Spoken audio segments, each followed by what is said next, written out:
Good morning, my lovelies. It's Wednesday morning, and it's the full moon. It's the cold moon, it's the last moon of the year, and we're going into Gemini in this moon, anyway,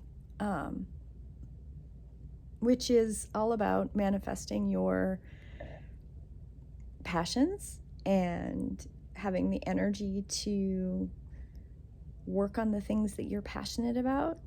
Cold moon is reflection. It's family. It's ancestors. So there's a lot of layering going on with today's full moon. And the universe blessed me. I'm going to get to spend some time with a wonderful human being this evening. I have a lot of things on my schedule for today, and the day is going to be really long. So I am hoping to get my Epsom salt soak in this morning instead of this evening, because I didn't get it yesterday, and I like to do a nice extra long Epsom salt around the full moon.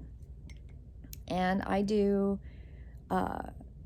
light some candles, Epsom salts. I definitely use a full moon mix that I make myself. If any of y'all are interested, let me know. And I'm going to start, I think, putting them together and selling them on my website. So there's that.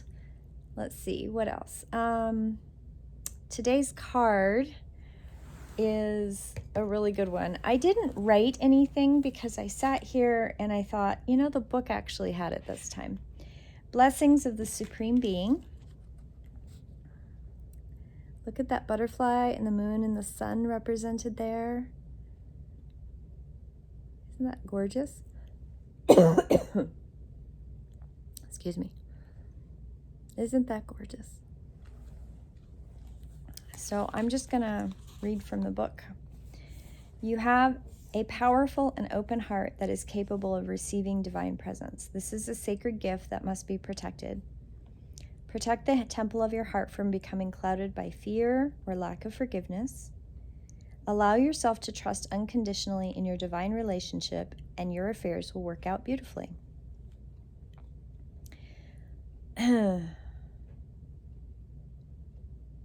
Each of us has a purpose, and each of us has a big enough heart to be concerned with the spiritual vitality of the many.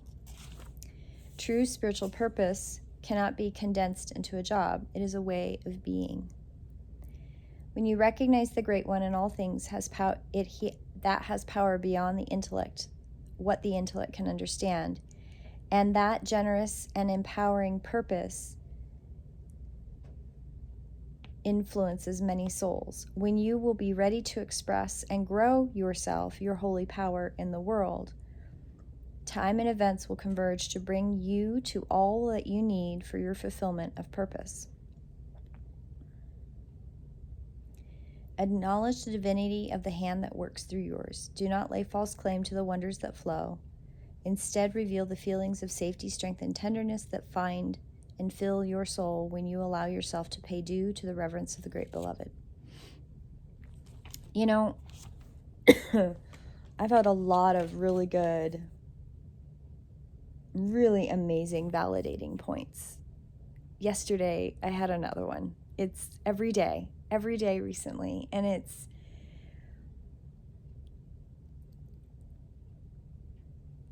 it's because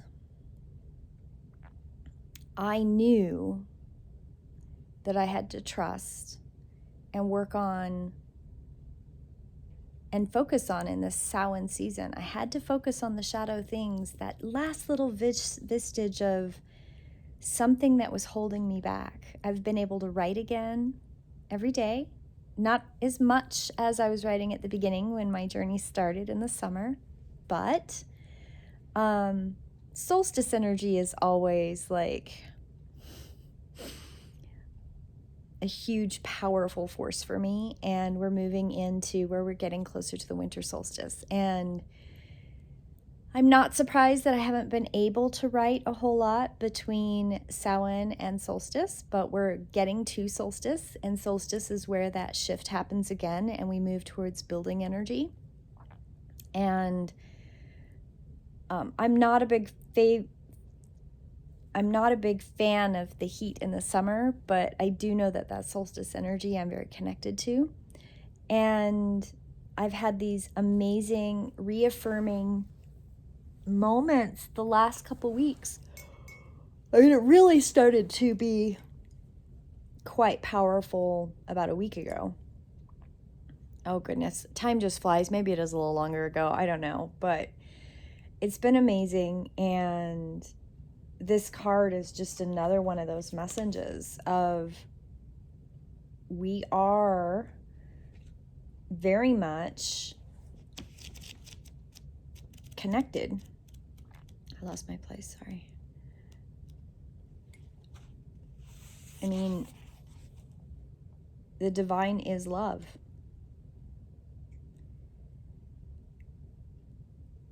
You have to surrender and work through. So it's a surrender of fear and hurt and ego. And it is also an acceptance of that universe to give you that light affirmation. And the universe will bring you that light affirmation. There was something that I read the other day, and it kind of clicked that there's this idea that, okay, so I'm going to back up. I'm a little I didn't write anything down, so I'm a little more discombobulated this morning, but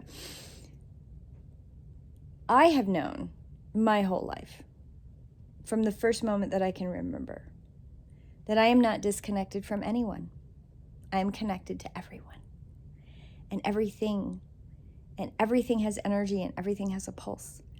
And when you hurt me or I hurt you or you hurt each other, we all feel that at some level. And I read something the other day, and then I've been working on the shadow things that are getting in the way of me being able to get my work out there. And there's a fear associated with that. There's a blockage. There's a genuine physiological response. And I'm not afraid of doing my work, but I am afraid of the pain that people inflict on each other that affects and reverberates back like ripples in a pond. And when I was a child, my voice was shut down over and over and over again. Not from my father and not from my grandmother, because they saw and could not help but, being the beautiful souls that they are, that I was different. And they didn't shut me down. They didn't understand necessarily at a consciousness, but they didn't understand. I'm different, and I've known that. But the person that shut me down, there is another layer within that, and I've really been having to work through that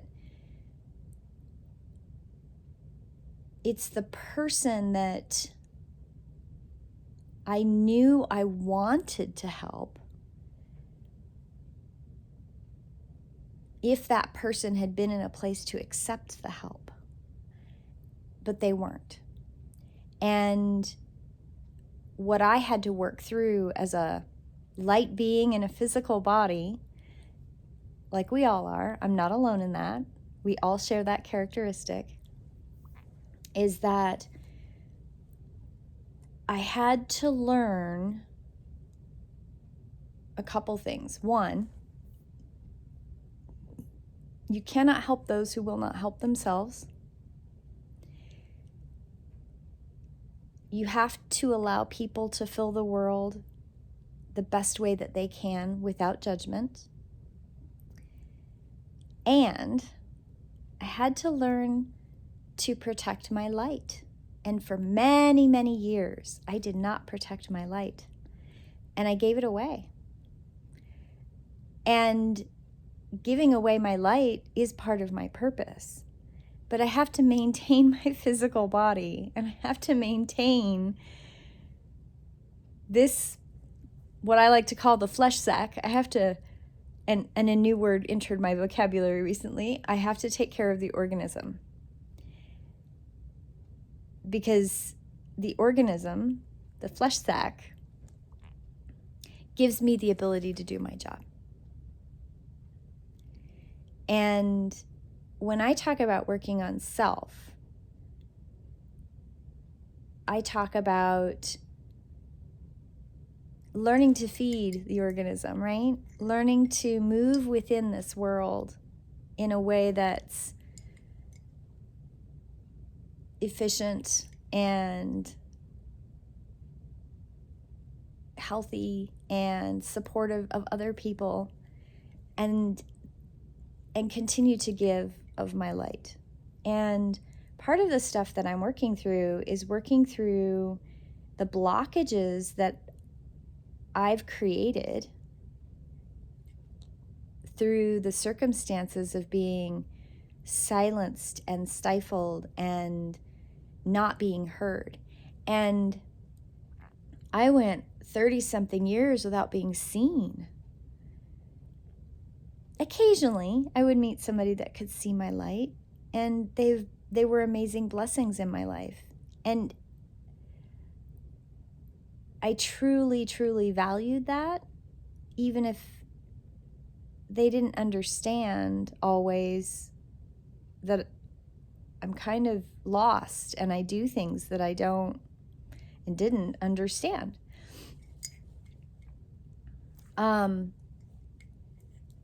But I did go almost 30 years of my life without being seen, genuinely seen for who I am.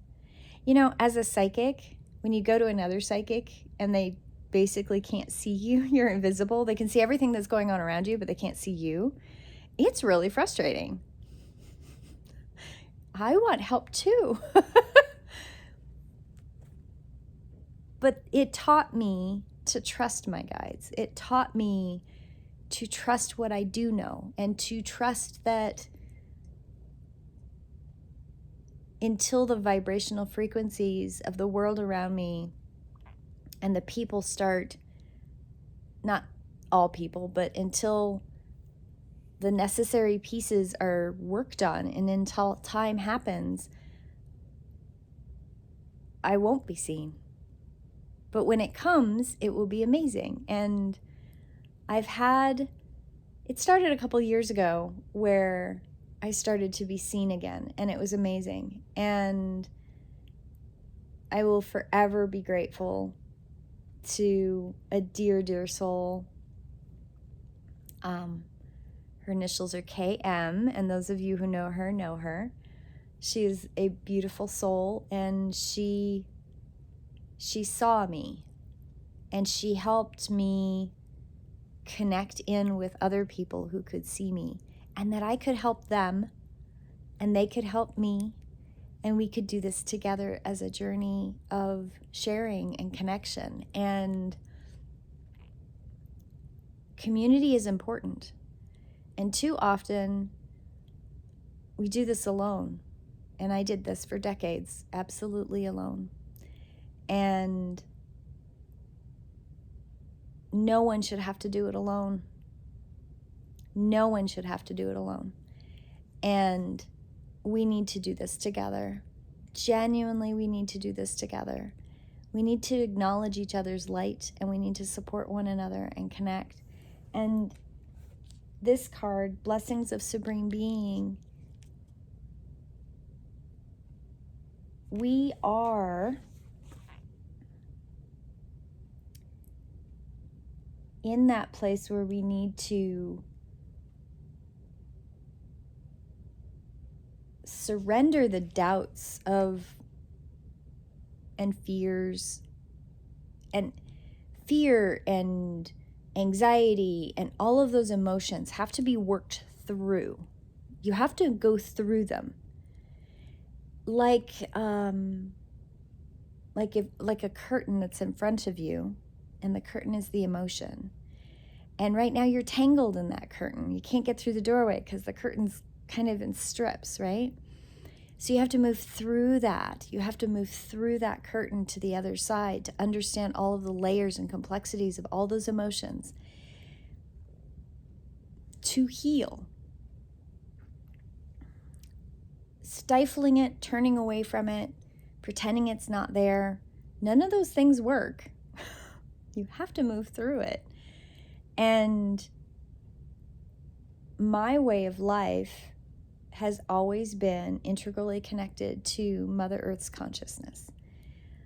There's a reason I call my business elemental healing. We are all connected. Our organism, our flesh sac, is integrally connected to the earth, air, fire, water, spirit elements that imbue us with this perception in this world that we live in.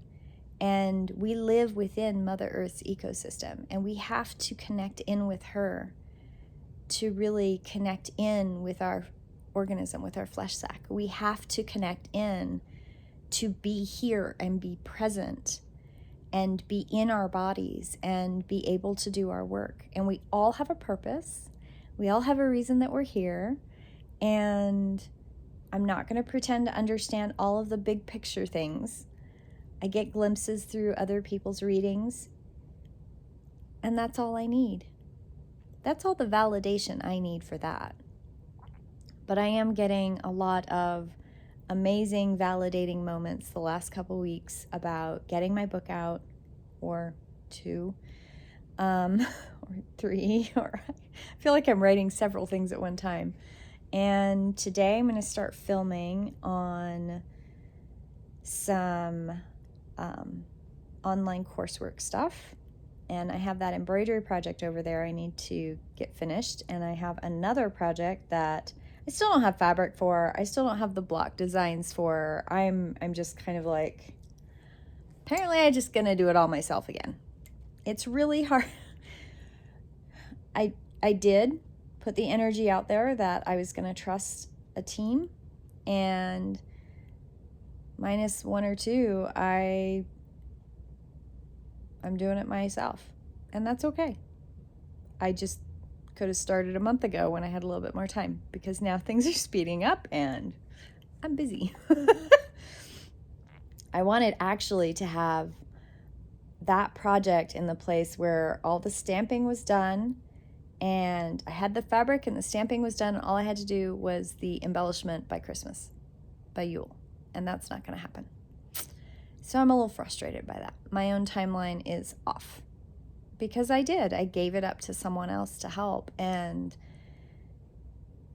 not someone else, but a couple people to help. And I know that I'm frustrated, and how much of that also is, but not control's not the word, but how much of that is the pain and the hurt of trusting before and being hurt and not being supported. So